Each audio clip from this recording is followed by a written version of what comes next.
E aí, galera, hoje nós vamos começar a nossa primeira aula do Foundations. Nós vamos começar pelo pilar de teologia e a nossa primeira aula vai ser sobre o Evangelho e Evangelho no chão. É, Bom, primeiro a gente precisa falar o porquê do Evangelho, porque esse é o tema central da nossa vida e muitas vezes a gente sabe o Evangelho em partes e muitas vezes também a gente não sabe exatamente explicar e falar. Isso não está muito dentro do nosso interior mesmo, assim, a gente não sabe exatamente o que significa isso, mas, cara, isso precisa ser entendido de uma maneira mais profunda. E o evangelho, quando a gente fala sobre o evangelho, a gente sempre pensa que é para novo convertido, mas na verdade a gente precisa sempre se lembrar do evangelho, sempre se lembrar da obra de Cristo na cruz, ou do plano de Deus total, né? Quando a gente fala de obra de Cristo na cruz, é só um recorte do que é o evangelho de fato. Eu já quero começar aqui indicando um livro que se chama O Evangelho Explícito, do Matt Chandler, e é um livro muito legal. Ele fala sobre duas perspectivas de como a gente pode ver o evangelho, né? Duas perspectivas do evangelho: o evangelho no chão e o evangelho no alto. O evangelho no chão, ele olha para as boas notícias com uma perspectiva mais pessoal, antropológica, vamos dizer assim, mais do homem. Então, ele vai ajudar a gente a entender como que o evangelho alcança o ser humano. E aí ele pode ser resumido em 4 pontos: Deus, homem, Cristo e resposta. Já o Evangelho no Alto, ele olha para uma perspectiva da grande história de Deus, de uma forma um pouco mais cósmica, vamos dizer assim, sabe? Ele vai falar um pouco sobre a história de Deus no sentido da criação, da queda, da redenção e da consumação. A gente vai ver isso também. Então, no Evangelho do Alto, ele tem a ver com a gente entender que Deus ele não está apenas salvando pessoas individualmente, mas que ele está conduzindo toda a história para uma restauração de todas as coisas em Cristo Jesus. Bom, a gente vai ver isso na aula 2. Na primeira aula agora a gente vai falar sobre o Evangelho no chão, começando sobre a primeira pergunta, que é: quem é Deus? É importante nós sabermos quem Deus é, porque isso vai situar muita gente dentro do Evangelho e também situar muita gente sobre quem nós somos e qual é a nossa condição diante de Deus. Então, o Evangelho ele não começa no homem, o Evangelho ele começa em Deus. Antes da gente falar sobre pecado, sobre salvação, sobre arrependimento, sobre fé, enfim, a gente precisa olhar para quem Deus é. A gente precisa conhecer Deus corretamente. Porque se a gente não entender quem ele é corretamente, nós também não vamos compreender corretamente o evangelho. Tá? Então, Romanos 11:33 vai falar: ó profundidade da riqueza, da sabedoria e do conhecimento de Deus, quão insondáveis são os seus juízos e quão inescrutáveis os seus caminhos. Pois quem conheceu a mente do Senhor? Quem se tornou o seu conselheiro? Quem primeiro lhe deu alguma coisa para que lhe seja recompensado? Porque todas as coisas são dele, por ele e para ele. A ele seja glória eternamente. Amém. Esse texto vai colocar a gente diante das grandezas de Deus e vai falar que tudo é dele. Tudo. Tudo que existe, tudo que é criado é dele. Tudo vem por meio dele, porque foi ele que criou e ele que fez tudo, veio por meio dele, tudo existe por meio dele, mas tudo existe também para ele. Ele fez para ele. Ele criou, foi criado por meio dele e volta para ele. Então, quando a gente fala do evangelho, nós não estamos falando primeiro sobre como Deus pode realizar os nossos planos. Isso é muito, muito importante, muito profundo. A gente está falando sobre Deus e que Deus criou todas as coisas, que governa sobre todas as coisas e chama o homem de volta para si. É o que tem a ver com a palavra chamado, né? A gente vai falar qual que é o seu chamado. Geralmente, quando a gente fala sobre isso, a gente está apontando para a missão, mas na verdade o primeiro chamado, a primeira menção da palavra chamado é Deus chamando Adão para si. Né? É isso. Nós vamos olhar então para algumas características de Deus que são essenciais para a gente entender o Evangelho. A primeira característica que eu quero olhar sobre Deus é que Deus ele é onipotente, todo-poderoso. Ele tem todo o poder. Nada é difícil demais para Deus. Ele tem poder para fazer tudo o que ele deseja. Ele criou todas as coisas e ele criou pelo poder e a sua voz sustenta tudo o que existe e nada escapa do seu controle. Jeremias 32:27 fala: Eu sou o Senhor, o Deus de toda a humanidade. Existe alguma coisa impossível para mim? É muito forte, né? E a resposta é, claro, não, né? Não tem nada impossível para Deus.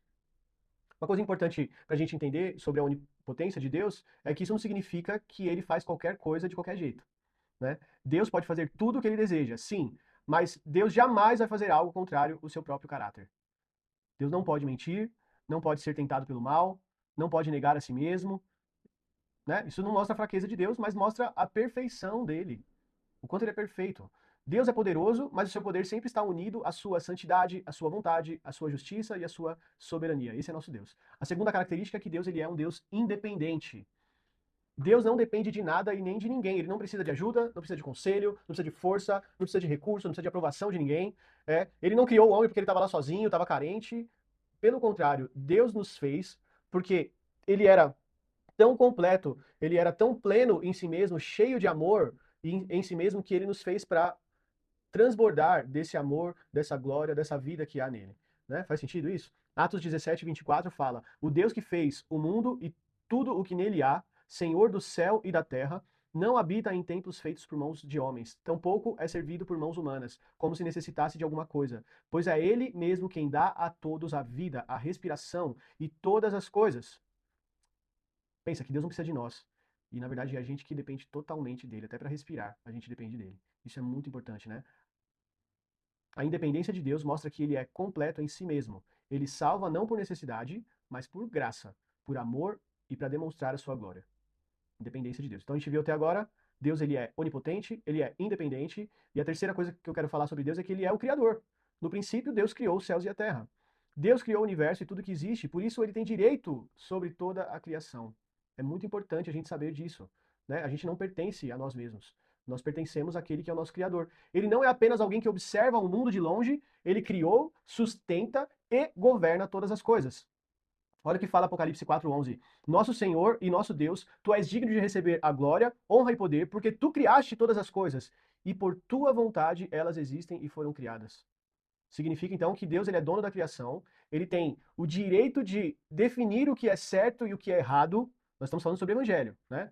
Ele tem o direito de estabelecer o padrão da vida humana. Muitos se incomodam quando Deus estabelece limites, quando julga o pecado ou quando chama o homem ao arrependimento. Mas Deus pode fazer isso, sabe por quê? Porque ele é o Criador, porque foi ele que fez todas as coisas. Ele que estabelece o padrão, né? Ele deu origem a todas as coisas, sustenta todas as coisas e governa todas as coisas para a glória do seu nome. Isso também é importante, porque ele é o Criador, ele é o centro do universo, né? No caso, ele é sim aquele que é o centro de todas as coisas. Às vezes a gente vai falar para a pessoa que a pessoa, você se sente o centro do universo, né? No caso, Deus pode fazer isso. Se ele não fizesse isso, ele estaria sendo contrário à sua palavra, né? A quarta característica sobre Deus é que Deus ele é um Deus santo. Deus é separado de todo o pecado. Ele é separado do pecado e a sua santidade ela não é só a ausência da maldade, como se ele fosse humano, porque Deus ele é santo antes mesmo do pecado existir. Antes da maldade existir, Deus já era santo, separado para si mesmo. Deus não é santo apenas porque ele está distante do pecado. Ele é santo porque nele existe toda a pureza, toda a perfeição moral, toda a bondade, toda a beleza. Deus, ele é um Deus santo porque antes dele criar qualquer coisa que pudesse ter alguma variação, alguma passível de mudança como o homem é, Deus já era santo e sempre foi santo, eternamente santo, né? Então 1 João 1,5 diz que Deus é luz, nele não há treva alguma. E a santidade de Deus nos mostra que ele é absolutamente puro. Nada impuro, falso, injusto ou mal faz parte de Deus. Ele é completamente separado do pecado e completamente dedicado ao que é bom, puro e verdadeiro. Isso é importante a gente saber também, porque Deus ele é separado do pecado, mas ao mesmo tempo ele é separado para, não separado só de o pecado, mas é separado no sentido de ser dedicado a tudo que é bom, puro e verdadeiro. Isaías 6 vai falar sobre os serafins lá, clamando ao Senhor e tal. Isaías está ali envolvido nesse lugar da glória de Deus e ele fala: Santo, Santo, Santo. Os serafins falam: Santo, Santo, Santo é o Senhor dos exércitos, toda a terra está cheia da sua glória. E a santidade de Deus também se torna o padrão para o seu povo, conforme 1 Pedro 1,15 vai falar assim: Mas assim como é santo aquele que os chamou, sejam santos vocês também, em tudo o que fizerem, pois está escrito: Sejam santos, porque eu sou santo. Tá vendo como isso ajuda a gente a entender o evangelho? Sabe por quê? Porque o problema do pecado é que o pecado ele não é pequeno. O problema do pecado não é minúsculo, assim, é só uma mentirinha, é só uma pegadinha. Não, a gente está pecando contra um Deus santo. Mas santo dessa forma que a gente está falando. É uma santidade que não tem fim, completa, total. O pecado não é apenas um erro de comportamento, mas é uma afronta ao caráter santo do nosso Deus. Isso é muito sério. A santidade de Deus revela aquilo que é saudável, puro e cheio de vida, e o mal é como uma doença moral que traz morte. Por isso, Deus se opõe ao pecado.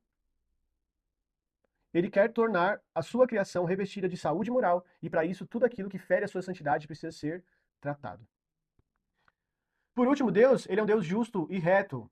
Deuteronômio 32:4 fala que ele é a rocha, suas obras são perfeitas, porque todos os seus caminhos são justos, Deus é fiel e nele não há pecado, ele é justo e ele é reto. Tudo que Deus faz, tudo, gente, tudo que Deus faz é justo.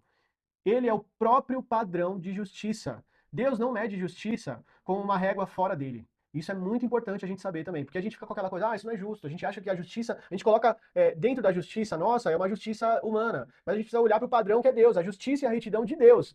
Ele mesmo é a fonte da justiça e da retidão. Nós falamos que Deus é um Deus santo, certo? Totalmente santo. Então ele é justo e reto também. Isso significa que Deus não é indiferente ao pecado. Ele não olha para a maldade como se ela fosse nada.